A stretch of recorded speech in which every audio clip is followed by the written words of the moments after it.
Oi, pessoal, boa tarde para todas e todos que nos acompanham na nossa live.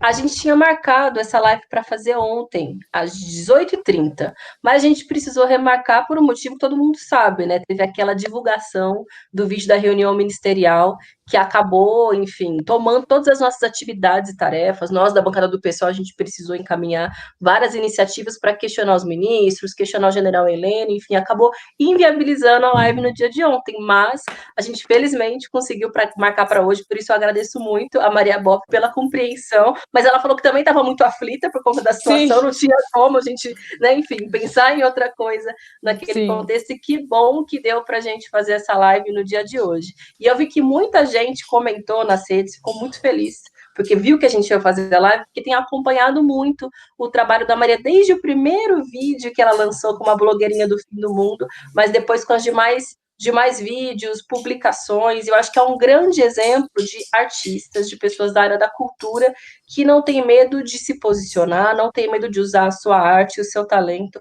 a favor da luta política. Mas como eu estava comentando um pouco antes de começar a live, isso também, para mim, pelo menos não é uma novidade. Eu me lembro da Maria, eu acho que desde 2015, se eu não me Sim, engano, sim. 2014, não me lembro exatamente o ano, das manifestações de rua aqui em São Paulo, também na época das ocupações de escola, que ela Sim, acompanhava bastante. Foi nessa época, acho que na verdade, que a gente acabou foi. se conhecendo. E é um grande prazer poder fazer essa live com você e também com a nossa líder do PSOL na Câmara, Fernanda Melchiona, que essa semana conseguiu aprovar um projeto de lei, que eu sou coautora, eu tive o privilégio de ser coautora, mas que é um projeto de lei importantíssimo para as mulheres que estão na linha de frente no enfrentamento ao Covid-19, que é o que garante uma pensão na prática, né, para os familiares daqueles que são vitimados, né, pelo Covid-19, que infelizmente, diante de tanta exposição e do enfrentamento nessa pandemia, acabam perdendo a sua vida. E foi um projeto muito importante, muito simbólico,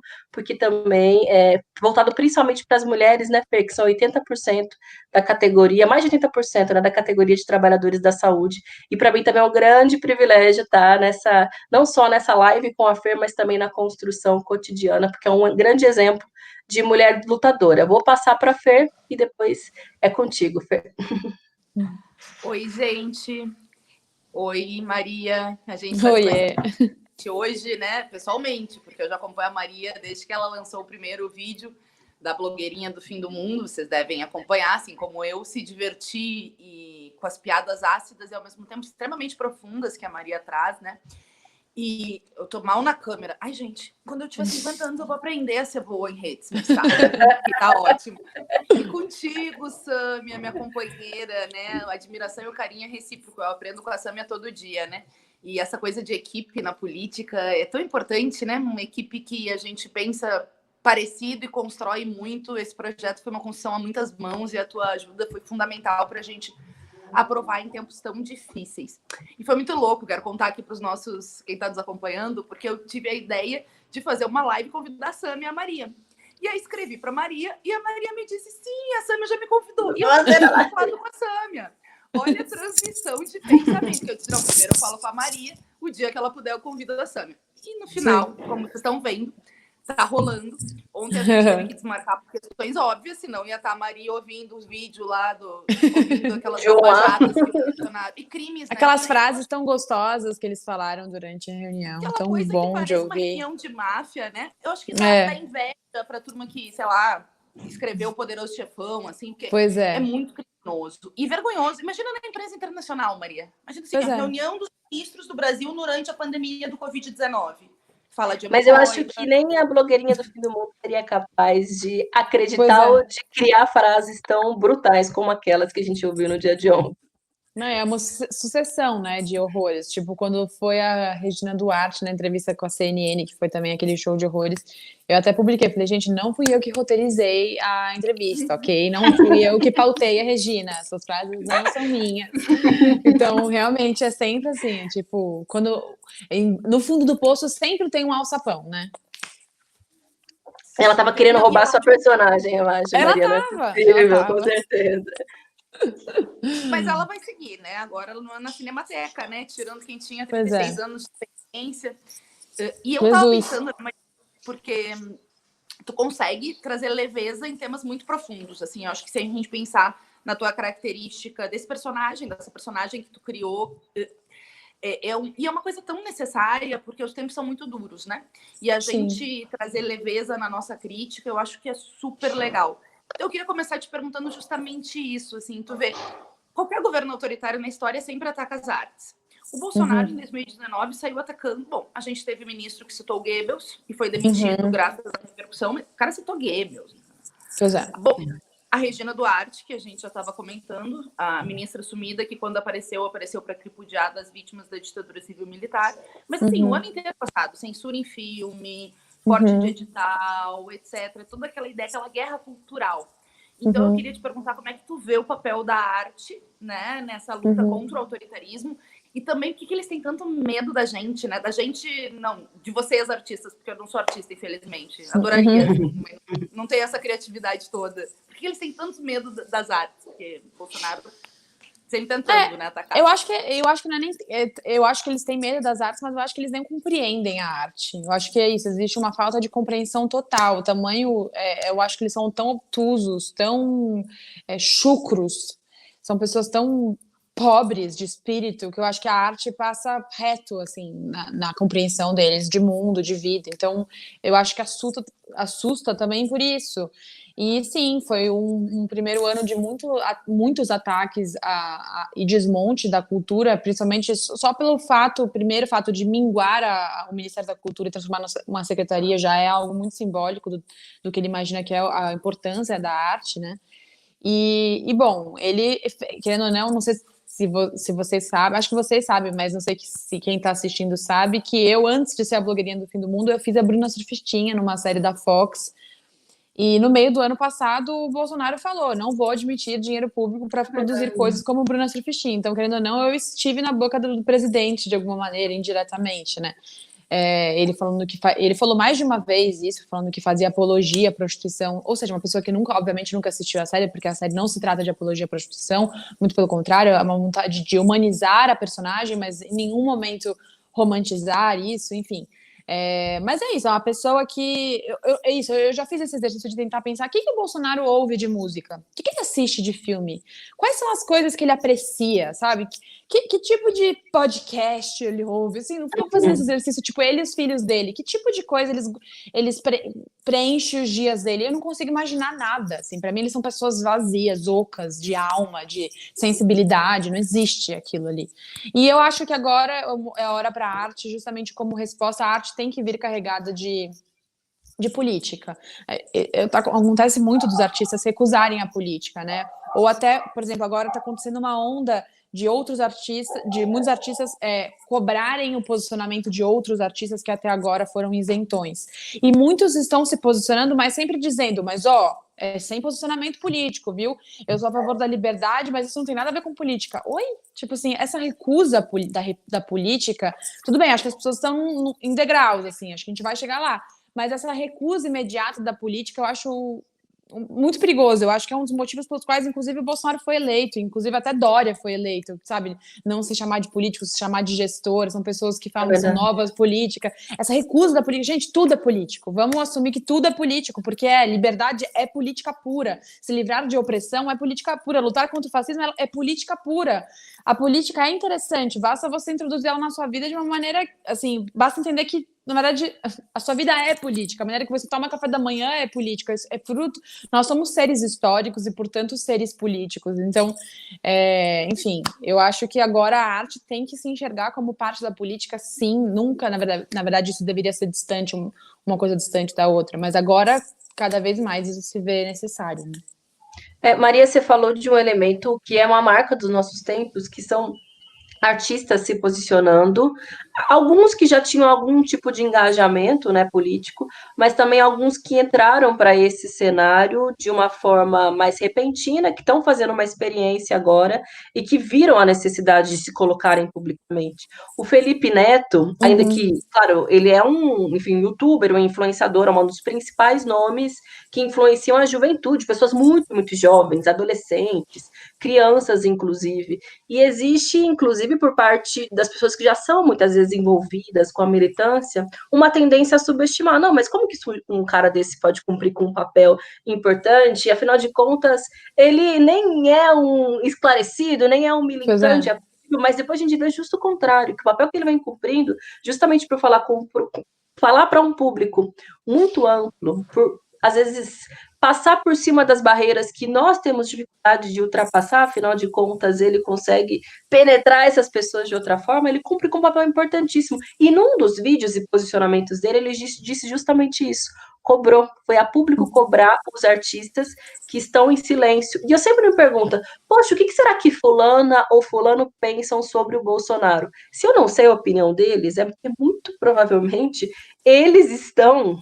Se não estão do lado de lá, o silêncio deles faz com que eles trabalhem para o lado de lá, porque não é possível que numa conjuntura como essa, que as pessoas não se posicionem, não se incomodem com o fim do MIM, não se incomodem com as coisas que a Regina Duarte diz, não se incomodem com o desmonte do audiovisual. Eu queria que você comentasse um pouco sobre isso. Você acha também que faz sentido dizer, bom, se a pessoa está em silêncio é porque ela já escolheu um lado, na verdade, né? Você vê...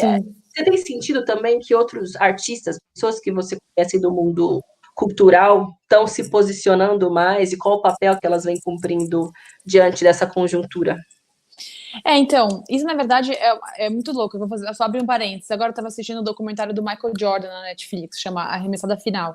E tem um episódio que justamente ele é da Carolina do Norte, e aí pela primeira vez os democratas vão lançar a candidatura de um homem negro para ser do Partido dos Democratas na Carolina do Norte. É uma coisa inédita. E a comunidade negra, que tinha o Michael Jordan como um ídolo, pediu para ele se posicionar a favor dessa candidatura de um homem negro.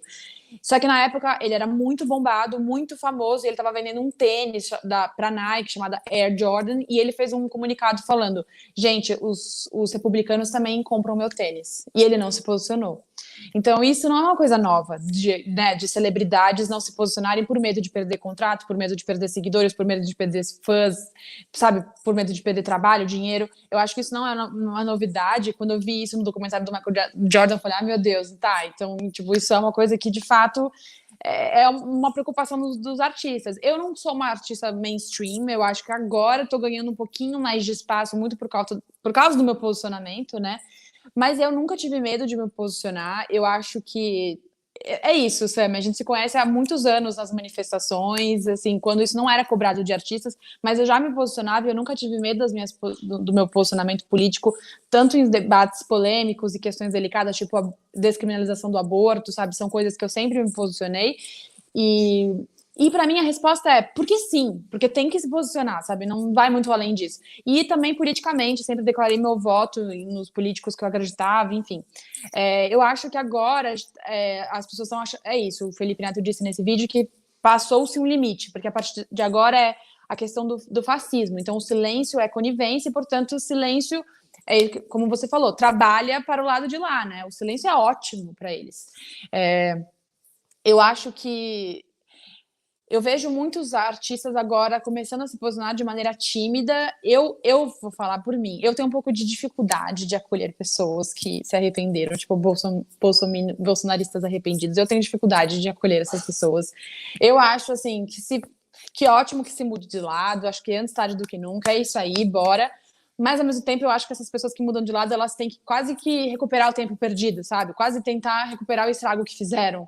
Porque elas também inflaram muito o bolsonarismo, o Bolsonaro, tipo, por exemplo, Danilo Gentili. Danilo Gentili nem chama de artista, porque ele é um nada, mas, tipo, é isso, assim, uma vez que mudou de lado, então seja, assim, 3 vezes mais firme, sabe? Faça 15 vezes mais posts, sabe? Tipo assim, use a tua voz e o teu alcance para recuperar o tempo perdido que você...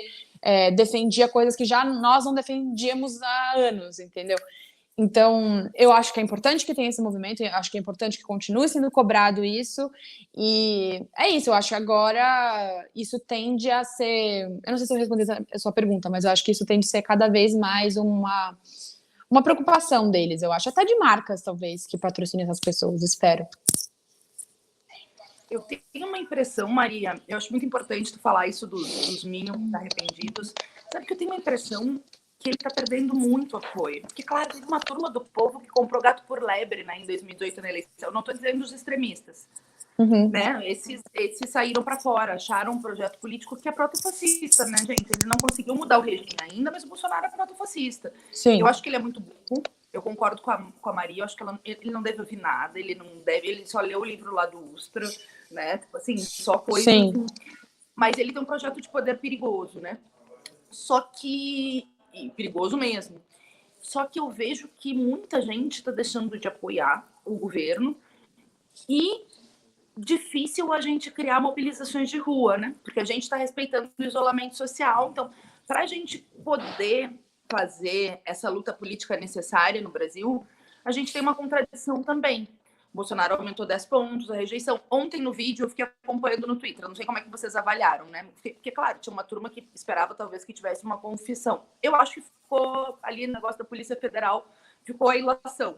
Mas eu acho gravíssimo. Imaginem vocês uma reunião ministerial, assim, que parece uma máfia, discutindo como é que vai devastar a Amazônia enquanto a imprensa está... Na prática é isso que o Salles fala. A Damares, que vai prender governadores e prefeitos, o Mantralp, que vai mandar prender os ministros do Supremo, o Paulo Guedes, que quer vender a porra do Banco do Brasil, eu, né, tô fazendo aspas porque são as palavras dele, não a minha. Eu acho que nesse público que votou nele, e eu, assim... Acho que os que votaram enganado eu tenho mais paciência. O Danilo Gentili eu não tenho nenhuma, que é um extrema... Ele é direitoso, pode ter rompido com o Bolsonaro, mas vai estar em qualquer projeto de extrema-direita que tenha, assim. Mas, assim, tipo, a Dona Maria, que votou enganada lá, ficou com pena, porque... vamos lá, né? Porque tem muita confusão no Brasil, né? Enfim, pouca cultura geral, assim, tal. Então, são coisas diferentes. Mas eu tenho a impressão de que o vídeo ontem fortalece a extrema-direita dura, que tá enchendo o saco. Mas esses precisam ser derrotados. Esse a gente não vai convencer, gente. Eu tô dando a minha opinião aqui para quem tá ouvindo. Extrema-direita, que acha que mulher tem que ficar na cozinha, que acha que comunista tem que ser morto. Não vamos convencer. Isso nós temos que derrotar. Mas eu acho que, no geral, o vídeo abala um pouco, assim, no povo. Imagine o povo vendo o Jornal Nacional e vendo os ministros falar de hemorroidas quando tem o vizinho que tá doente esperando uma fila num leito de UTI. Como é que tu avalia esse impacto, assim, do ponto de vista da comunicação também? Porque tu é militante, atriz, né? E sobretudo, militante, que eu digo ativista, né? Sim. Como é que tu avalia esse cenário, né, de rejeição aí do Bolsonaro, de perda de apoio e também a necessidade do impeachment, de uma luta política mais firme, assim, contra o governo dele? Eu acho que... você falou uma coisa no começo que, assim, a questão... A gente não pode ir para as ruas, né, por causa do isolamento social, e isso é uma coisa que... Até outro dia o Emicida fez um tweet que eu concordei bastante, tipo... Ele falou, não tô conseguindo dar risada dos memes sobre a saída do Nelson Teich. Eu acho que a essa altura do campeonato o país tinha que estar pegando fogo, né? A gente tinha que estar botando fogo no país, e eu concordo com isso, assim, eu tenho medo que a gente tenha perdido a chance... A gente não, porque a gente estava na rua, né? Inclusive, eu e Sam, a gente se encontrou no 8 de março, logo antes de começar a quarentena. Tipo assim, a rua é um lugar familiar para, né, para as pessoas do PSOL e para as pessoas que há tempo são ativistas, né? Mas eu acho que essa insatisfação que está acontecendo hoje, que é mais geral, eu acho que talvez mobilizaria mais pessoas para a rua, espero eu, assim. Eu e o meu otimismo inveterado. Mas eu acho que... Porque é isso, eu acho que a gente precisaria de mais, eu acho que a gente precisa de mais sangue nos olhos, a esquerda precisa de mais sangue nos olhos. Tipo, essa é uma opinião minha, assim, porque eu acredito que muitas vezes a gente perde tempo no Twitter, na academia, nas universidades, discutindo muitas coisas, que obviamente é importante discutir, mas às vezes a gente também briga muito entre a gente, né? Tipo, tanto os partidos brigam entre si, quanto quando, sei lá, quando, por exemplo, mulheres falam coisas, aí chamam a gente de identitárias, então acham que são pautas menos importantes, e aí a gente fica brigando entre si, às vezes por nomenclaturas, e enquanto o Bolsonaro foi ganhando força. Eu acho que ele está se enfraquecendo também, mas ao mesmo tempo eu acho que ele só mantendo aquela base de 30%, ele consegue, eu acho que talvez ele ainda consiga se eleger. Não sei, eu acho que se existe algum lado que vai ser contra o Bolsonaro agora, nessa pandemia, assim, a pandemia é muito ruim em muitos aspectos, né? Eu acho que para ele seja talvez ainda pior, porque eu acho que ele está desgastando a imagem dele. Eu quero acreditar nisso, assim, porque não é possível, gente. É isso que você falou. Agora a pandemia tá batendo na porta das pessoas. Tipo assim, os vizinhos, as pessoas conhecidas estão ficando doentes, entendeu? Eu soube essa semana que tem um familiar meu com Covid, entendeu? Então, é isso, tá chegando cada vez mais. Então, isso é uma coisa que assusta e eu espero que isso mobilize as pessoas, porque a partir do momento que você vê pessoas próximas sofrendo disso e vê um presidente falando, e daí, eu acho que isso gera quando vai tanto pro pessoal, eu acho que isso gera uma indignação e aí isso desgasta a imagem dele. Mas é isso, eu quero que o Bolsonaro, meu Deus, eu quero ele fora. Aí tem gente que fala assim, mas o impeachment agora não seria bom. Gente, mas o que seria bom? Continuar com o Bolsonaro lá? Tipo assim, eu não vejo outra saída. Assim. Olha, você disse que acha que as pessoas estão percebendo, né, que o Bolsonaro é exatamente isso e que podem estar mudando de opinião, aquelas que ainda acreditavam nele. Saiu uma pesquisa, se eu não me engano, na última quinta-feira, mostrando que já mais de 50% da população reprova o seu governo e os índices de aprovação caíram para 21%, ou seja, foi a maior reprovação até então e a menor aprovação desde o início do governo. Eu acho que são índices que são muito importantes e não é à toa que essa queda, principalmente uma queda mais brusca, aconteceu justamente no contexto da pandemia. Porque, por mais que a pessoa queira acreditar no que ele diz, e ele também não é bobo, ele é um idiota, mas ele não é burro, ou seja, ele constrói um argumento que tenta tocar as pessoas de que, bem, eu preciso sair de casa para trabalhar, afinal de contas, se eu ficar em isolamento social, a comida não vai chegar na minha mesa, e com isso ele também constrói uma ideia do individualismo, como se o papel, e ele, como chefe de Estado, não tivesse responsabilidade para as pessoas terem o isolamento social como um direito, não é se vira para ficar dentro de casa, não, o Estado precisa pagar a renda básica emergencial para as pessoas poderem ficar dentro de casa. Se você está dentro de um comércio, de uma pequena empresa, é responsabilidade do Estado garantir que, nesse contexto, essa empresa e esse comércio não quebre, que os seus empregados não precisem ser mandados embora, mas ele, por essa confusão, ele aposta que as pessoas vão acreditar no que ele diz, mas a realidade ela é muito mais cruel do que ele gostaria. As pessoas estão morrendo de fome, estão morrendo de vírus, estão morrendo sem ser atendida na porta do hospital.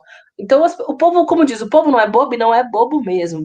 Por isso que esse pedido de impeachment também que a gente fez e outros partidos fizeram, agora tem um movimento muito amplo, ele tem ganhado cada vez mais força. E adoraria eu não precisar fazer um pedido de impeachment e lutar pela saída do presidente num contexto em que tem pessoas morrendo, que tem pessoas passando fome, no contexto que tem pessoas desesperadas, mas seria uma irresponsabilidade histórica que a gente não se colocasse em movimento.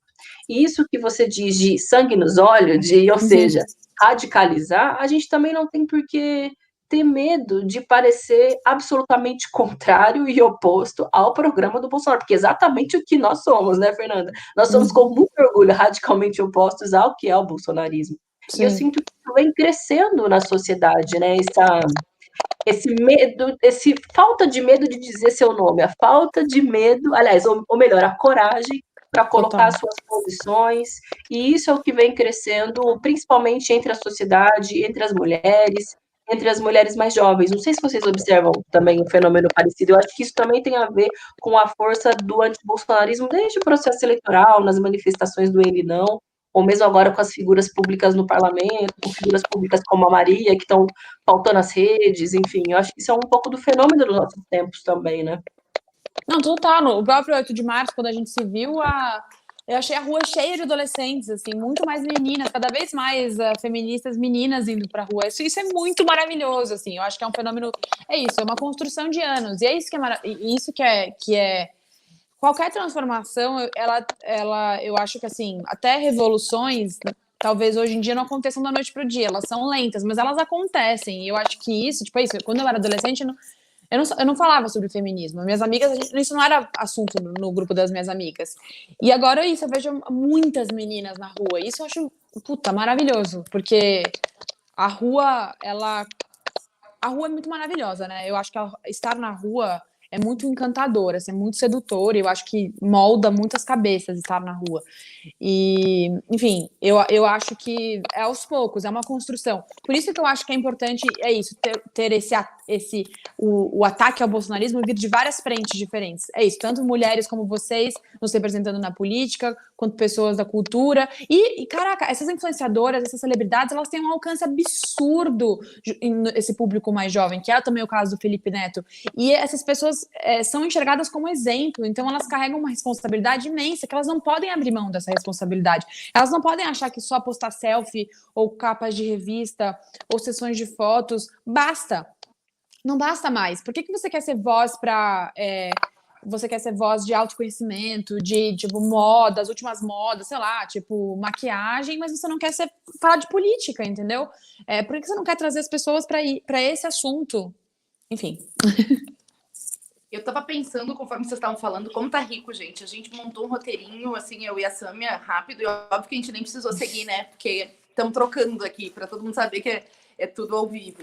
Nossa, muito legal. Eu tava pensando, Sâmia, eu sintetizei um pouco essa situação da pandemia, quando eu tava falando em 2 frases pro povo, né? Porque quando a gente dá entrevista, tem que ver como é que a gente simplifica. Que no momento que o Brasil precisava de uma liderança nacional, o Bolsonaro escolheu liderar a extrema-direita. Não fomos nós, porque a gente precisaria estar unido como país para combater o Covid-19, gente. Isso é óbvio, não era hora de situação ou oposição, né? É óbvio, só que ele é o melhor amigo do vírus no Brasil. E ele, ao invés de combater o Covid, ele combate a ciência, ele combate a medicina. Nenhum país, gente, tem 2 ministros demitidos no meio de uma pandemia, nenhum dos países do mundo. E hoje o Brasil é o epicentro, sabe, da contaminação. O Safatli, quando a gente assinou o pedido de impeachment, ele falou que o Bolsonaro apostava num genocídio do povo. E eu acho mesmo, acho que é isso que está se comprovando. São 20 mil mortos, 21 mil mortos, e não são assim, não é um número, né? É a mãe de alguém, é o filho de alguém. Sim. Essa coisa de naturalizar e de se sensibilizar diante da vida dos outros, eu acho que, enfim, é muito grave. A gente nunca pode fazer isso. Eu sei que aqui nenhuma de nós faz, né? Mas, assim, até para refletir quando fala com outras pessoas. E aí, Maria estava falando uma coisa muito importante, que é a questão do sangue nos olhos. Eu tenho essa impressão também, viu, Maria? Quando a gente colocou o pedido de impeachment lá em 18 de março, nos criticaram muito, né, Sâmia? Vários setores da esquerda, enfim. E tudo bem, são posições políticas diferentes na época. Eu não tenho problema com isso, mas nos criticaram por não ser o momento. E a gente dizia, gente, o problema é que é uma medida sanitária combater o Bolsonaro. Não é porque a gente quer, não é porque a gente acha que é o melhor momento da nossa história, é o pior momento da nossa história. Mas salvar vidas pressupõe derrotar o Bolsonaro. E o segundo, a correlação de força. De lá para cá, muitos partidos e todos entraram, e eu acho muito bom, gente. Acho muito bom que o PDT tenha entrado, que o PSB tenha entrado, que a Rede tenha entrado, que o PT tenha entrado. Eu assinei de novo junto com a Sâmia esse outro pedido com o PT, com o PCdoB, com o PCB, com o P, com o PSTU, porque eu acho que todas as iniciativas contra o Bolsonaro são importantes. Mas aí vem uma colocação meio reflexão, meio pergunta também, né? Porque acho que a gente tem que ter essa unidade de ação muito necessária para enfrentar o Bolsonaro. O que eu acho que nos atrapalhou muito em 2018 e nos atrapalhou até agora, e eu espero que com esse vídeo as pessoas se deem conta de que a gente precisa de uma unidade, que não significa não ter diferença, mas uma unidade de ação contra o Bolsonaro. Que estavam tentando disputar quem ia ser o candidato da esquerda em 2022, apostando numa ideia de, vamos sangrar o Bolsonaro, não de forma leviana, porque obviamente ninguém concorda com o programa do Bolsonaro, mas de forma a achar que o governo Bolsonaro pode ser um governo normal, enfim, e aí a gente espera o calendário eleitoral. Eu tenho a impressão de que se a gente não conseguir derrotar o Bolsonaro agora, eu acho que a gente pode, não acho que nenhuma tarefa é impossível, é difícil, mas não é impossível, mas que ele vai tentar fechar as liberdades democráticas no país, ele vai mudar a composição do Supremo, ele vai tentar criando, né, uma superestrutura jurídica e política que levem a consolidar, assim, esse plano de governo, que nem fizeram na Hungria, assim, que já é meio ditadura sem tanque na rua. Não precisa tanque na rua. Vai fechando o regime por dentro do regime político. Tu não precisa dar um golpe. Basta tu suprimir as liberdades democráticas. E eu acho, Maria, para te passar a bola, que em 2019 ele não conseguiu fazer isso por 2 razões. Pelo tsunami da educação, que foi muito forte. Muito forte. E depois do ele não, eu acho que foi a maior mobilização, né, no tempo recente do nosso país. Sim. E por conta da crítica da cultura, porque por mais que não tenha tido passeatas necessariamente, mas teve uma rede cultural muito potente, que não aceitou a censura na Bienal, que, enfim, saiu, não todos ainda, né, mas uma turma bem crítica, assim. Então, eu queria te perguntar, assim, sei lá, te colocar a reflexão sobre isso, sobre o papel dessas mobilizações para segurar o Bolsonaro em 2019 e também quando tu estava falando do feminismo, da primavera das mulheres e tudo isso, que a gente é parte, né? A nossa geração, embora eu já seja um pouquinho mais velhinha que vocês, não muito, mas uns 4 aninhos acho que eu sou mais velhinha que vocês, mas a gente é parte dessa mesma geração. Eu tenho a impressão de que é muito importante a gente conseguir criar uma nova esquerda crítica e autocrítica, sabe? Que consiga juntar essas lutas sem secundarizar, mas não tratando de identitarismo, temas que são centrais, como a luta das mulheres, e sem ser sectária. Eu sou a dona do campinho, porque eu sou a mais forte da esquerda, então a esquerda é minha, a bola é minha, a candidatura é minha e todo mundo vem atrás. Não existe, gente. Não deu certo já. Sim. Eu acho que eu concordo. Eu acho que não sei, eu tenho a impressão que a gente ainda está, como humanidade, a gente ainda está aprendendo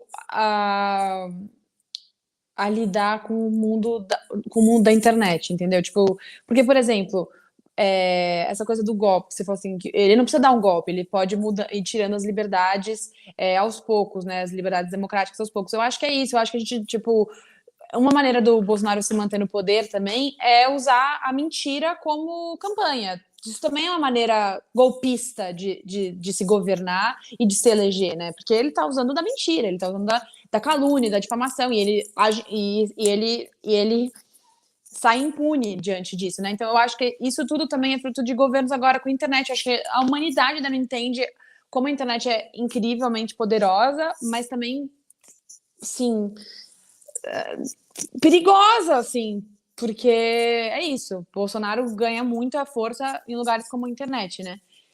Então, sim, eu acho que o Bolsonaro pode encontrar maneiras de ser um ditador, mas do século XXI, um ditador, tipo, aparentemente, é isso, numa reunião ministerial falando que o que ele mais preza é a liberdade, quando isso não é verdade, entendeu? Quando ele fala da liberdade de expressão, quando ele mesmo, quando colocou Regina Duarte na cultura, falou que a única coisa que não poderia passar era ideologias diferentes da dele, temática LGBT, ideologia de gênero, ou seja, isso é uma censura, então liberdade de expressão aonde, né, enfim. Eu não sei, assim, eu também fico pensando, eu critico também, a esquerda só se mobilizando muitas vezes só pela internet, eu acho que a coisa de ir pra rua são símbolos que, infelizmente, a direita sequestrou muitos símbolos que eram da esquerda, vem pra rua virou um movimento, uma frase de direita, né, de um movimento de direita, inclusive, que é um movimento horroroso. Então, tem muitas coisas que a direita nos últimos anos tem sequestrado, assim, como historicamente símbolos da esquerda e de luta, de transformação social, mas eu acho que a gente, não sei, eu sempre digo isso nas minhas entrevistas, assim, a partir do momento que uma vereadora foi assassinada no meio da rua e o país não parou no dia seguinte, eu fico na dúvida do que vai fazer a gente parar, sabe? Porque não era Bolsonaro na época, sabe? Assim, e a gente já vivia coisas assim. A gente sabia, tudo bem, a gente podia não saber o que. A gente pode ainda, como a gente ainda não sabe, né, quem mandou matar a Marielle, mas de qualquer maneira, fato que uma vereadora de esquerda foi assassinada, foi uma execução, e desde sempre isso foi claro que foi uma execução. Então, é isso que me deixa também um pouco desesperançosa. Eu não sei, eu não tenho essas respostas, eu não sei o que a gente deveria fazer, mas eu sei que, por exemplo, quando teve as manifestações recentes no Chile, que eles colocam um prédio inteiro pegando fogo, essa imagem é muito forte. Eu gostaria de ver imagens assim, sabe? Eu gostaria de ver. Eu gostaria que a gente tivesse. Eu queria que eles tivessem medo da gente, entendeu? Eu não queria que a gente ficasse sempre vivendo com medo deles. Muitas pessoas me perguntam, Maria, você sofre muitas ameaças? Você tá com medo? Você tem medo dos bolsonaristas? Cara, eu não tenho medo, não sofro ameaças, mas também não tenho medo, e eu acho que eles que têm que sentir medo da gente, entendeu? Tipo, talvez o medo não seja a palavra, nem seja a resposta, mas é porque eu detesto que eles fiquem com esse poder todo na mão. E é eles que deviam temer o povo e as manifestações populares, né? Enfim. Eu falei, mas é só. A gente tá aqui batendo papo. Não, imagina, você falou do tema da execução da Marielle. que para nós, enfim, tem um peso muito Pô, grande, porque seja porque ela também é vereadora do PSOL, assim como nós éramos sim, até pouco tempo atrás, mas também sim. pelo símbolo, né?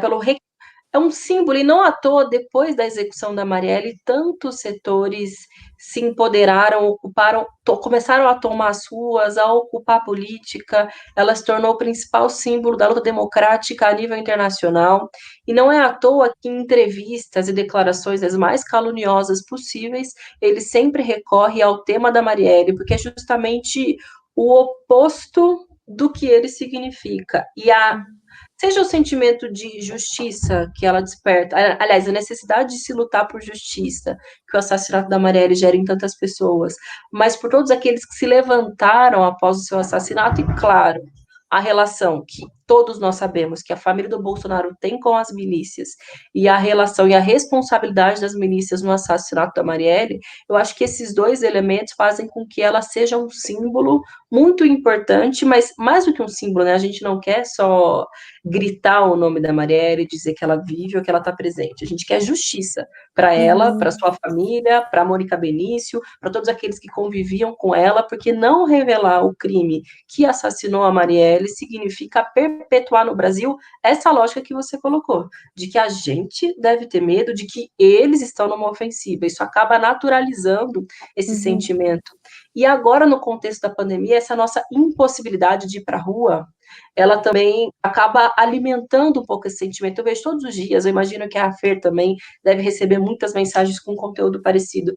Mas o que vocês estão fazendo para barrar o Bolsonaro? Não, legal, eu estou vendo o pessoal atuando, vocês propõem projetos de lei, denunciam na PGR, denunciam no Ministério Público Federal, vão para cima, convocam o ministro, fazem o que for necessário, mas a impressão que dá é que eles estão tomando campo. Primeiro tem esse elemento, né? A gente tem responsabilidade com o isolamento social e eles não. Mas a gente está vendo algumas pessoas que estão testando novos métodos de luta, mesmo nesse contexto da pandemia. Tem, além Uhum. das sacadas, dos panelaços nas janelas, etc., tem essa nossa forma mais criativa de utilizar as redes, eu acho que você, Maria, é um grande exemplo disso, mas a gente pode ver, por exemplo, trabalhadores e trabalhadoras da saúde, que são principalmente mulheres, fazendo manifestações na frente do hospital, respeitando, claro, a distância e as regras de higiene, né, de não contaminação. A gente pode ver uma cena muito bonita em Tel Aviv, das pessoas que organizaram uma manifestação numa praça, assim, a céu aberto, com 2 metros de distância, 1,5 metro de distância uma das outras. Claro, isso exige uma capacidade de organização nossa muito grande. A gente também não é kamikaze, não pode ser irresponsável, convocar uma manifestação, vamos todos para as ruas. Mas eu acho que, principalmente a vanguarda, né, aqueles que são organizados, que têm essa capacidade de articulação, pode e deve aos poucos ir testando esses métodos, sejam esses de isolamento, né, de garantia de distanciamento social, mas principalmente apoiando alguns setores que são de serviços essenciais, que não podem parar nesse contexto, da Uhum. saúde, da segurança, da assistência social e tantos outros, né, que estão em movimento, cada um ao seu modo. Eu acho que é o nosso papel tá do lado deles, enfim. Eu acho que também quando a gente fala do tema da Marielle, né, a melhor forma de honrar a sua memória, de lutar pela sua justiça, é não deixar que esse sentimento de medo domine a sociedade e que a gente esteja sempre junto a esses movimentos na linha de frente, sem recuar, apesar de tudo aquilo que o bolsonarismo quer que a gente engula todos os dias, né? Sim, sim. Bom, eu acho só, dialogando com o pessoal tá me mandando aqui, o pessoal tá gostando muito da live, viu? Vocês não têm noção da quantidade de Que elogios bom. para você, para nós, para mim, para nós todas feministas, enfim. Eu queria aproveitar que tem bastante gente vendo e falar para as pessoas que estão nos vendo, porque eu concordo muito com o que Sâmia trouxe, tanto do signo e que Maria tinha trazido antes enfim, né, da gravidade de executarem a Marielle e a necessidade de seguir lutando por justiça, porque não ter justiça por causa da Marielle, além de uma resposta para os familiares, para a Mônica, para a gente, companheiras de partido, acho que é um problema do futuro do Brasil. Não ter resposta para isso, a nossa política vai ficar cada vez mais paramilitarizada, ainda mais com gente que tem relação com milícia, gente. Sim. No Palácio do Planalto, eu tenho chamado ele de miliciano, quadrilheiro, quase todos os dias lá na Câmara. Daqui a pouco a extrema-direita vai me botar na comissão de ética, sabe? Já estão me ameaçando. Pode botar chão, quadrilheiro, miliciano. Muita preocupação. Quem pensa que a gente vai recuar porque meia dúzia de Carla Zambelli quer botar medo. Me respeita. Ó, minha cara, como a Maria diz, eu também acho que eles têm que ter medo da gente. Acho que o medo, a gente ter medo deles, e eu não tô dizendo que eles não são perigosos, nem que não andam armados, tá, gente? Mas eu tô dizendo que medo sempre foi afeto do fascismo. A gente não lutar porque a gente tá com medo é entregar de bandeja o regime político brasileiro para eles. E nós não podemos.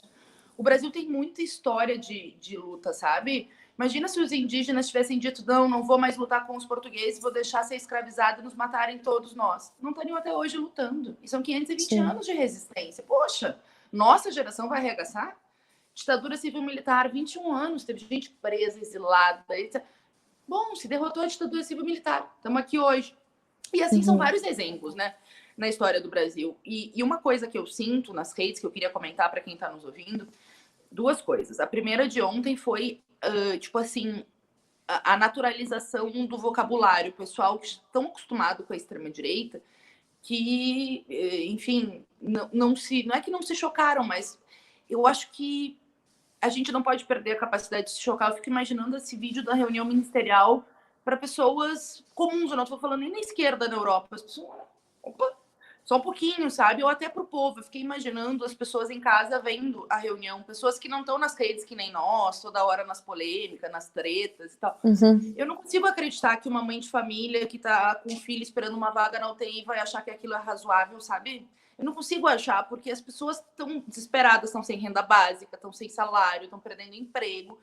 E tem uma hora do Paulo Guedes que a gente falou pouco, né, Samia? Que ele fala que tem que salvar as grandes. Ele fala, não, tem que salvar as grandes. Então, as pequenas e médias empresas tudo quebrando, o país indo à merda, um abismo. E os caras falando qualquer crime, né? Qualquer bobagem. Então, acho que a gente não pode naturalizar, tem que falar isso da reunião. Assim como dizer que tem alternativa. Eles dizem, mas não tem alternativa econômica, como não? Eu não vou nem falar das nossas, né? Tipo, suspender pagamento de dívida, taxar ricaço, que é óbvio que tem que fazer e que a gente luta, né? A bancada do pessoal, eu e Samia lá sempre na Câmara. Mas se eles quiserem, façam que nem a Casa de Papel, bota lá a maquininha de papel moeda para imprimir, liga, ó, e dá play. É isso, gente. Quem é dono do Banco Central é o governo, sabe? Umas bobagens que não tem o que fazer. E a segunda coisa, só para concluir, mas que falei demais. Eu também tô vendo que o pessoal começou com os panelaços com todo o gás. Pá, pá, pá. Aí o Bolsonaro não caiu, parou. Gente, para enfrentar a extrema-direita, a corrida não é 50 metros, é maratona. E maratona tem que ter fôlego, tem que saber que a luta é de médio prazo. Claro que eu quero derrubar ele amanhã, porque derrubar ele é salvar vidas. Mas não desanimem, a gente não pode desanimar. E sabe o que eu acho muito legal, Maria, dos teus vídeos? Eu queria que tu comentasse um pouquinho como é que tu montou o personagem. Eu acho que todo mundo deve estar curioso. Eu li a tua entrevista na Folha, a Samia já te conhecia pessoalmente, mas eu acho que a turma que está nos acompanhando não sabe. Mas o que eu acho muito legal nos teus vídeos é que eles são muito profundos, muito irônicos, mas leves. Não é que sejam... eles são duros, mas não são duros na forma de ver. Isso também traz uma leveza e uma alegria na luta política, né? Dar risada e se motivar para seguir em frente. Obrigada. A blogueirinha, ela surgiu, na verdade, de muito do que a gente já falou, assim, dessa minha inquietação com muitos colegas meus, artistas e também influenciadores digitais que não se posicionavam diante do Bolsonaro. Essa inquietação surgiu aí, assim, eu fiz esse exercício em 2019. Cada vez que o Bolsonaro fazia ou falava algum absurdo, por exemplo, quando diminuiu o Ministério da Cultura e transformou numa secretaria, eu ia na página dessas pessoas e via como eles se posicionavam, sabe? Eu queria ver como eles se colocavam para os seus fãs e seguidores, para ver se eles falavam alguma coisa ou não. E, cara, na maioria das vezes ninguém se posiciona, ninguém. E aí eu também tenho uma amiga do Rio, que é atriz, e ela falou que, enfim, ela trabalha na Globo e ela conhece algumas atrizes que falavam, olha, não se mete em política. Ela é nova, essa minha amiga, né? Ela estava trabalhando pela primeira vez na Globo. E as atrizes mais velhas falando para ela, não se mete em política, não fala nada de política, isso não vai te fazer bem, sabe? Então, assim, existe essa compreensão, ou existia, né, acho que isso está mudando, de que falar de política é roubada e que não é bom, não sei o quê. E isso me gerou muita inquietação, tipo, caraca. E é isso, mais uma vez, aquilo que eu falei, só selfies e capas de revista e viagens maravilhosas e looks incríveis, aquela vida irreal de Instagram que a gente já conhece. Então eu criei esse personagem da blogueirinha, que é uma ironia. Então eu misturei dois universos que não se misturam, né? Que é a política e o universo universo feminino, que eu odeio que falem que é feminino, quando na verdade não, são símbolos e estereótipos femininos, mas isso não é o que é ser feminina. Né, da maquiagem, do cuidado com a pele, cabelo, moda, essas coisas assim. E aí criei a blogueirinha. Tentando achar justamente paralelos com jogos de palavras, né? Então pegar, tipo, falar passar pano, passar pincel e assim construindo os meus textos. E é isso, o governo federal dá material inesgotável para fazer muitos vídeos ainda. E as blogueirinhas também é um formato inesgotável, porque elas transformam tudo na vida dela em assunto. Esse tutorial de fazer as malas, isso de fato existe. Você coloca tutorial para arrumar as malas. Tem diversas blogueirinhas ensinando. E falam, gente, que momento da vida a gente não soube arrumar as malas, que a gente precisa de tutorial para isso. Enfim, e aí daí veio a blogueirinha. Mas eu acho que isso que você falou, Fernanda, eu escuto muito. Que a gente tem... os vídeos têm uma leveza, né? A questão do humor, isso é muito bom justamente como uma válvula de escape. E, de fato, os vídeos funcionam como uma maneira de eu colocar a minha revolta de uma maneira mais criativa, né? Eu também adorei, eu achei mega criativa o primeiro vídeo que eu vi, depois não parou. E eu vejo também que agora você está usando o seu Twitter também para colocar posicionamentos e a coisa vem crescendo, isso é muito importante. Mas sabe que enquanto você falava, alguém escreveu aqui para gente, para aproveitar o momento dessa live também para a gente falar não só dos ataques à cultura como uma política deliberada do governo Bolsonaro, né, com o fim do MINC, com o método de censura, com o desmonte da Ancine, mas para falar principalmente dos problemas nesse contexto de pandemia. Porque os trabalhadores e trabalhadoras da cultura, em sua maioria, trabalham com atividades com multidões. Se não com multidões, são pessoas reunidas, aglomeradas. Então, de todos os setores da sociedade, foram os primeiros a serem obrigados a interromper as suas atividades. E 44% dos trabalhadores da cultura não têm carteira assinada, não têm um emprego fixo. São pessoas que são microempreendedores individuais, que trabalham por contratos, enfim. E no contexto da pandemia, até agora, estão completamente desassistidos pelo governo Bolsonaro, porque muitos deles também não se enquadram nos critérios da renda básica emergencial, porque, Sim. enfim, não tem aqueles critérios socioeconômicos, né?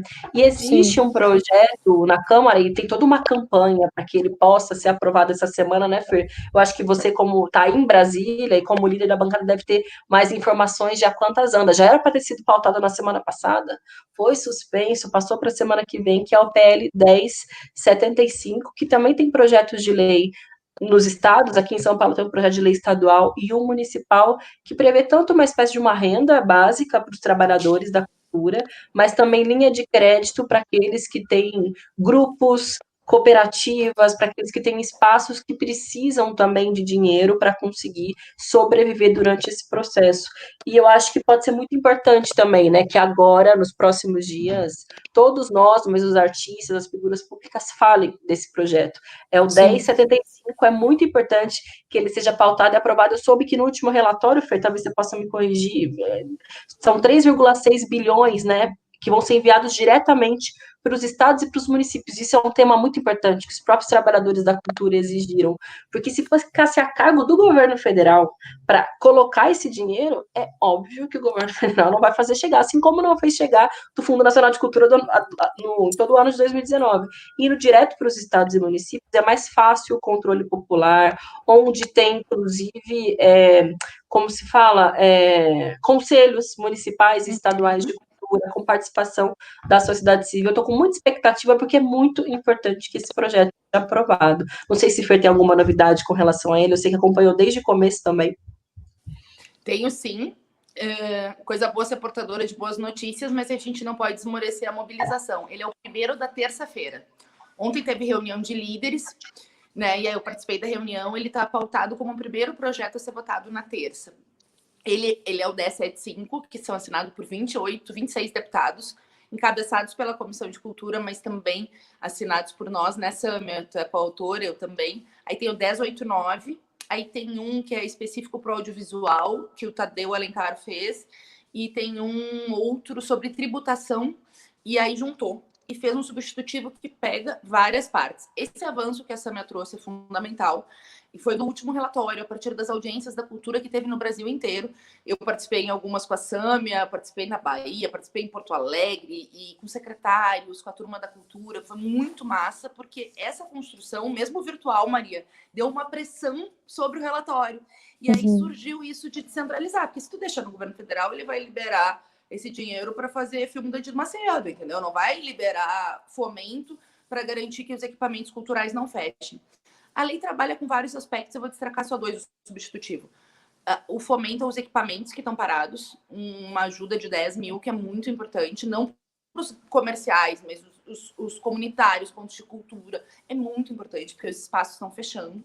E editais para os artistas, né, para que possam se inscrever depois, na volta da pandemia, tem contrapartida, mas ter recursos agora. Além da renda básica, nós do pessoal fizemos 3 sugestões, além dessa que a Sâmia trouxe, mas 3 formais e 2 foi incorporada no relatório. Ter a renda básica para os artistas, que o Bolsonaro vetou, a Lei 873, e aí tu não tem nem essa previsão, aí o artista tinha mais de 29 mil em 2018, digamos, já não pode se cadastrar, e 2019 ficou desempregado. Então, assim, era muito ruim, né? Então, ter a renda específica para os artistas. E 2, ter um prazo para o governo abrir os créditos extraordinários. Por quê?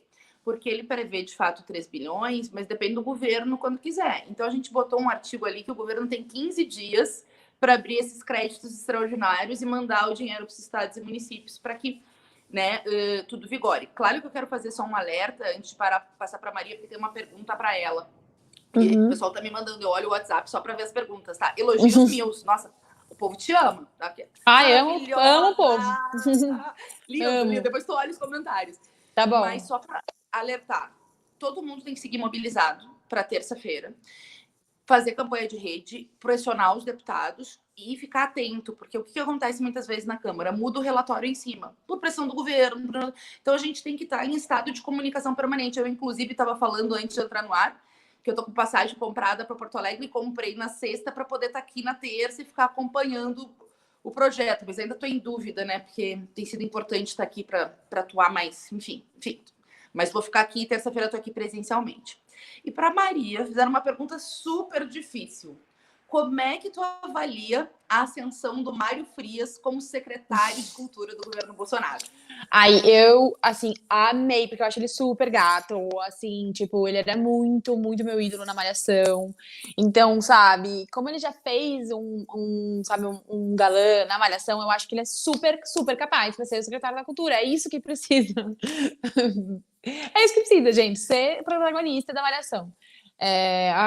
Eu acho que é bem a linha do governo, né, gente? É isso. Eu não sei, não espero. Eu acho que vai ser a mesma bosta. Sendo bem sincero.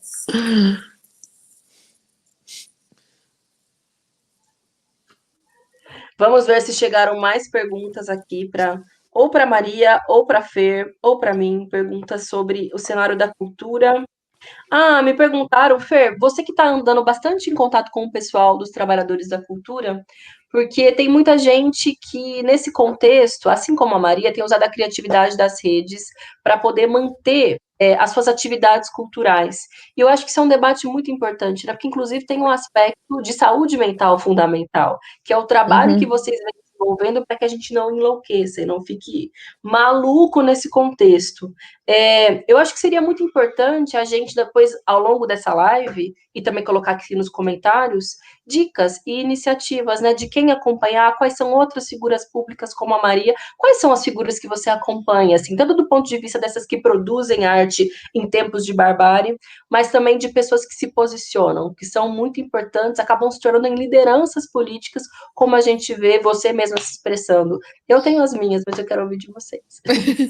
Então, eu até postei quando saiu a matéria da Folha, eu quis falar quais são as minhas influenciadoras.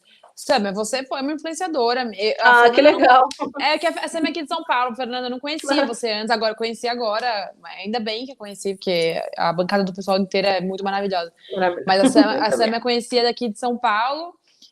A Sama foi uma influenciadora, muitas feministas, assim, justamente que eu conheci na Primavera Feminista são as minhas influenciadoras. São mulheres que eu tenho dúvida de algum assunto, assim, sabe? Tipo,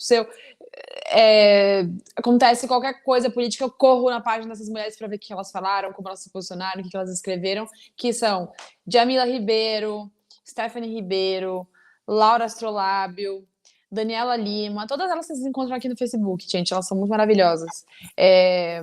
Winnie Bueno, Joyce Berti, são sempre mulheres que eu corro, porque eu me alimento muito da inteligência dessas mulheres, que é isso, compartilham o seu conhecimento gratuitamente nas redes e educam muitas pessoas. Eu sou uma pessoa que me orgulho em dizer que eu me eduquei primeiro pelo Facebook. Assim, o Facebook também pode ser um instrumento do bem, né? Uma ferramenta do bem.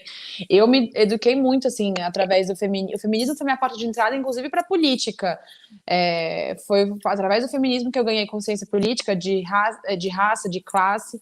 Então, eu me alimentei muito do conhecimento dessas mulheres e elas são minhas influenciadoras. Agora, pessoas que estão produzindo conteúdo de... Pode? Ah, bom, não, vai.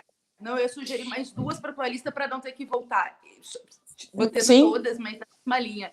A Rosana Pinheiro Machado, só para, né, alguém que eu maravilhosa. O livro dela tem que ler, gente. Amanhã vai ser maior, ajuda a explicar o Bolsonaro. É verdade.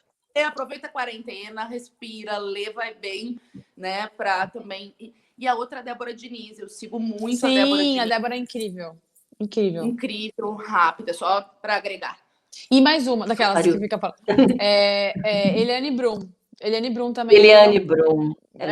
Ela também escreveu um livro maravilhoso, que é Brasil Construtor de Ruínas, que justamente faz uma análise Brasil de Lula-Bolsonaro, que também é um panorama maravilhoso, assim, dos últimos anos também. Elas são minhas influenciadoras, eu não tô pensando... Jura?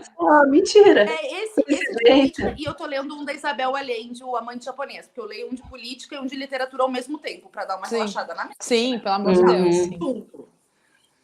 Eu tô relendo um livro que também tem a ver com mulheres, Mulheres, Estado e Revolução. Mas aí tem a ver com um pouco mais... Isso, exatamente. Eu tô relendo. Eu li esse livro há alguns anos atrás, mas eu achei que cabia reler, porque tem elementos, conceitos e elementos históricos que eu achei que vale a pena. O prefácio desse livro, eu acho que é a coisa mais genial que tem, que é tipo assim, ele transforma pautas socialistas em pautas do dia a dia, assim, pelo que lutar, que não é uma coisa utópica. Ela fala exatamente, ela dá o arroz com feijão, do que seria as pautas que a gente tem que lutar, socialização do trabalho doméstico. Eu acho muito maravilhoso esse livro, meu. Que maravilha! É isso, gente. Assim, a gente é mulheres, da Gabriela Schneider. É muito Revolução das Mulheres. A gente é regada de mulheres maravilhosas, escritoras. Essas são influenciadoras do bem total, assim. Agora, que estão produzindo cultura, vídeos, conteúdo assim. Eu não sei. Eu vi um que... esqueci o nome do menino que fez uma paródia do Faroeste Caboclo. Vocês viram esse menino? Não vi, acho que ainda não. Ele fez um garoto nordestino, não sei exatamente de qual estado que ele é. Esqueci o nome dele agora. Meu Deus, eu queria muito lembrar. Ele fez mas procurem no YouTube, assim, quem estiver assistindo, ou no Instagram. Ele fez uma paródia do Faroeste Caboclo, fazendo críticas ao Bolsonaro. Acho que chama Faroeste Bozo, Faroeste Anti-Bozo, alguma coisa assim. Mas, assim, o cara fez a música inteira, 8 minutos de música, uma letra que ele inventou, assim, um cara gênio. Ele também super inspiração, assim, é ótimo para seguir. Muito bom. Já vou anotar para não esquecer. E eu me lembrei de um, agora tô falando, que é o Bruno Sartori. Eu gosto muito da montagem dele, eu dou muito risada. Até um pouco de medo, né, da tecnologia, do que ela é capaz de fazer. Total. Eu gosto muito do Adnet também, eu acho ele muito criativo, que ele também faz uma crítica política, satírica, mais leve, como a gente gosta também, acho ele necessário demais. Total. Eu queria dar uma dica, sabe? Eu não sei, porque já que a gente entrou, né? A gente faz o papo de casa. Todo sábado eu lanço no meu canal, que eu tô começando no YouTube, tá, gurias? Eu não tenho ainda. É que eu me dei conta se a direita ocupou o YouTube. E a gente tem que começar. Pode ser que demore e tal. Tem algumas pessoas importantes, que, além do Felipe, né? Que tem a sua força, mas assim... outros canais que estão crescendo, mas não dá para deixar para eles. Aliás, tem um livro que chama Nova Direita, que conta como eles ocuparam. Tu vai gostar. Maria, vou te mandar depois a referência. Sim, por favor. Tu vem pra rua, bem assim, não é que eles se apropriaram. É bem Sim. assim, Aqui, né? a gente Que ganhou a máximo. mesma atividade, né, Sânia? Foi, a gente ganhou a mesma atividade. Mas eu ia sugerir também uma série do Netflix, o pessoal tá em casa. Eu acho que dica sempre vai bem, que é o Nada Ortodoxa. É bem legal. Eu só ouvi falar. assisti rapidinho, é ótimo. E olha que eu não me dou muito bem com série, mas ela aconteceu e foi ótima. Muito boa, muito boa. Tô vendo muita coisa boa nessa pandemia. Isso tá sendo bom, assim, de ver muita série, muito filme. Gente, consumam conteúdo nacional, pelo amor de Deus, tem muita série nacional boa. Olha, eu dei uma chance pro Globoplay, eu não tinha assinado o Globoplay ainda, e tem muita série nacional boa lá. Eu sei que, enfim, é hegemonia da Globo, mas é que realmente tem séries muito boas. Tipo, eu vi Aruanas, que é uma série muito boa, Sob Pressão, uma série muito boa. Bom, a série que eu faço me chama de Bruna, então quem quiser, vou fazer aqui meu jabá. Tem muita coisa boa lá, assim, vale a pena ir atrás.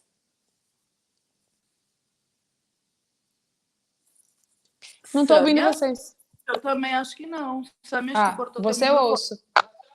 E ouvem agora? Sim. Eu Agora, tava sim. só aguardando o meu livro de volta, que eu me empolguei, eu peguei ele. Gente, já tá em 1 hora de live, o papo foi tão bom, tão rico, e a gente conseguiu falar de vários temas, mas acho que o principal, seguiram, é a gente não retroceder na luta, apesar deles quererem impor essa dinâmica do medo. Acho que também a necessidade e a importância que as artes têm como método de resistência ao bolsonarismo e ao autoritarismo. Acho que também o fortalecimento das mulheres ocupando a política, a gente deu exemplo agora no final de várias referências a serem seguidas, mas também no mundo das artes, na política, desde as manifestações da primavera feminista, mas também no Ele Não, são as mulheres, principalmente as mulheres mais jovens, né, como signo da luta antibolsonarista. Gostei muito também que a gente pôde falar um pouco do projeto de lei que pode ser aprovado essa semana, como a Fernanda disse, muito necessário toda mobilização para que a gente pressione a Câmara dos Deputados a garantir a lei de emergência da cultura, né, para que a gente possa fazer com que os artistas sobrevivam também nesse contexto de pandemia.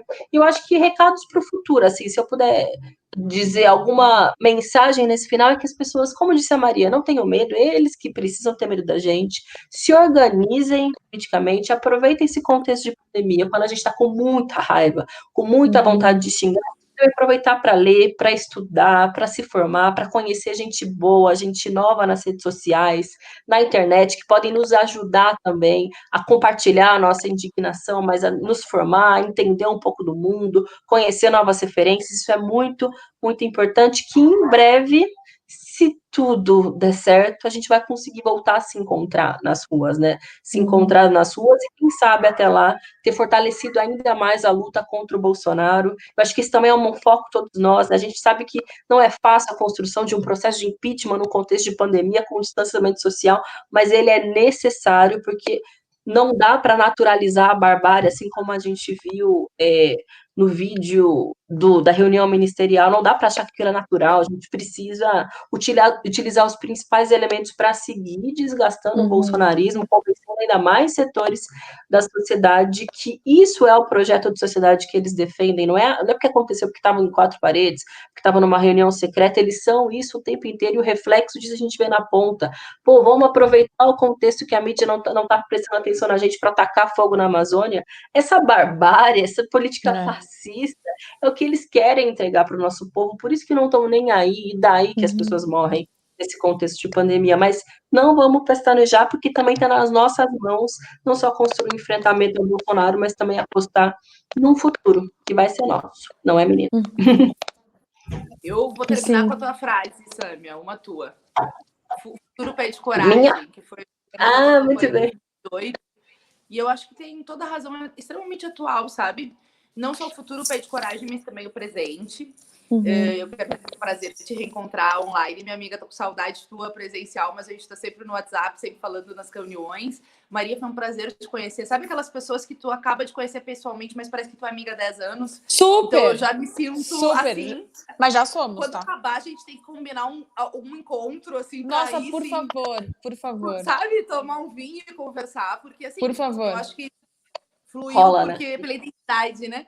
E eu quero Super. concluir com o nosso povo que não se desespere, que o tempo é difícil, mas a gente tem que acreditar que a solidariedade pode vencer, que a maioria da sociedade que é contra o bolsonarismo, se unificar e precisa se unificar na luta contra o Bolsonaro, pode vencer. Que eles que têm que ter medo da gente, também concordo, no sentido de que o povo é a maioria e não esses protofascistas. E terminar com uma frase da Mafalda, que eu amo muito, e já passo para a Maria para ela se despedir. Eu fiz quando eu sou formada em biblioteconomia, né? Então, quando eu era do diretório acadêmico, a gente fez uma camisetinha que era Mafalda correndo, e alguém perguntava para ela: por que tá correndo, Mafalda? E ela dizia: tô correndo para mudar o mundo antes que o mundo mude a gente. Então, vamos seguir nessa correria, por favor, para acabar com o autoritarismo e com o bolsonarismo, mas também para mudar o mundo, né? Para que a vida esteja acima do lucro, para que a natureza esteja acima do lucro, para que a gente construa uma sociedade que não é essa, do capital, das grandes empresas, enfim, da devastação, é outra, e ela pode existir. Gente, queria muito agradecer o convite. Vocês são duas mulheres muito maravilhosas e realmente necessárias nesse momento. Ainda bem que a gente tem vocês, meu Deus, muito obrigada mesmo pelo trabalho que vocês fazem. Porque é difícil, assim, às vezes eu fico vendo aquele antro de velho, nojento na política, e vocês estão lá mandando a pose, jantando eles com palavras lindas, Sâmia jantando o Salles, assim, meu Deus, eu queria enquadrar aquilo. Eu até coloquei no Google, como enquadrar um vídeo, que era a Sâmia jantando o Salles. Enfim, eu queria agradecer de verdade o convite e dizer também para as pessoas que estão assistindo a gente, provavelmente as pessoas que estão assistindo a gente são pessoas que devem estar assistindo a gente porque gostam de política e porque estão num momento, assim, de ansiedade, né, com a incerteza do futuro, às vezes gostam de estar informadas para isso de alguma maneira amansar a ansiedade, a angústia. Então eu queria falar para essas pessoas, sim, se informem, que bom que vocês estão aqui, mas também saibam o momento de desligar, às vezes, as notícias um pouco, leiam um livro, escutem uma música no fone de ouvido, liga para um amigo que você não fala há um tempo, fica um tempo no FaceTime com a família, no telefone com a mãe, descansa a cabeça, tenta dormir bem, comer bem, se cuidem da saúde mental. A gente vai sair dessa, gente, a gente vai sair dessa. Realmente é difícil enxergar uma luz no fim do túnel, mas isso vai acabar, entendeu?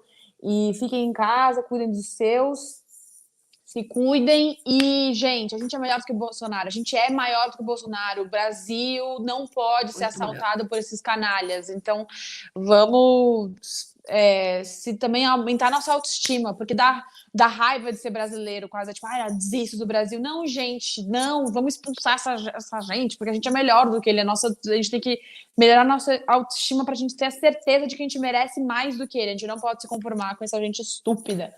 E é isso, gente. Fiquem em casa. Nossa, beijo, meninas. Muito obrigada. Mega prazer. Beijo. Amei. Beijinho. E fora Bolsonaro. Fora. Fora.